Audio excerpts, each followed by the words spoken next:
And to finish off the 7:30 window, we got Baylor, who's 2-3. At channel number 16, Iowa State, who's 4-0. Iowa State favored by 11.5 points on Fox. Sawyer Robinson has gone 59-98, thrown for 787 yards, 6 touchdowns, 2 interceptions. Bryson Washington has had 35 carries for 158 yards and a touchdown. And Josh Cameron has had 16 catches for 267 yards and 3 touchdowns. Rocco Becht has gone 71-107, thrown for 896 yards, 7 touchdowns, 2 interceptions. Abu Sama III has had 40 carries for 225 yards and a touchdown. And Jalen Noel has had 19 catches for 353 yards and 2 touchdowns. Baylor's 12-10 against Iowa State all time. Last game did go to Iowa State in 2023, though. But Baylor has won 3 of the last 5 times these two teams have played. You got to feel for Baylor, right? Like, they're 2-3, but they honestly could be 4-1. Like, I understand they weren't going to win the Utah game ever. But wow, losing on the Hail Mary to Colorado, that one still hurts. That one still really, really hurts. And then, not only that, but losing to BYU the way they did, it looked like they were going to get blown out early. They were down 28-0, and then they fought all the way back to cut that lead to 6. They cut it to 6. Like, they had come back, and then they just couldn't get it done. They couldn't finish off the comeback. And that would have definitely been BYU's most heartbreaking loss of the year. And honestly, Baylor has played well enough to win these football games. They just haven't been able to close it out. Iowa State looked solid.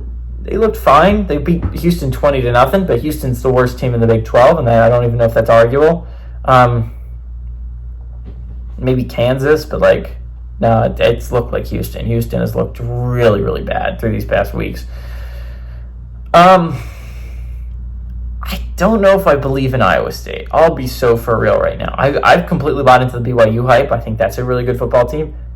I'm not super sold on Iowa State. I think they've gotten really lucky with who they've played. Not to take away from their win against Iowa. I think Iowa is a good football team. I think going on the road and beating Iowa, that's a big win.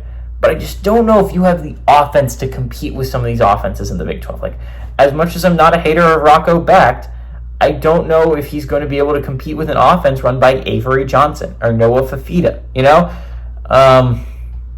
or even like Jake Retzlaff for BYU. Like, I don't know if you have the offense there to compete with it. And for the past 2 weeks, I picked an upset for a Big 12 team, and it was later in the day, and I hit on both of them. 2 weeks ago, I said BYU would beat Kansas State, and that was correct. Last week, I said Arizona would beat Utah on the road, and that was correct. This is the one I'm going to go with here. I think Baylor has played well enough to win some of these football games lately. They've gotten really unlucky. Eventually, that luck is going to turn around. I absolutely believe that's the case, and I think Baylor is a good football team. This isn't a team that's been getting blown out. They've played very competent football teams against competent opponents, and they just haven't been able to close it out. I like Baylor. I like Baylor to go on the road. I like Baylor to pull off the upset. I think they moved to 3-3, and Iowa State is handed their first loss of the season, and I think BYU is the only undefeated team in the Big 12 still kicking.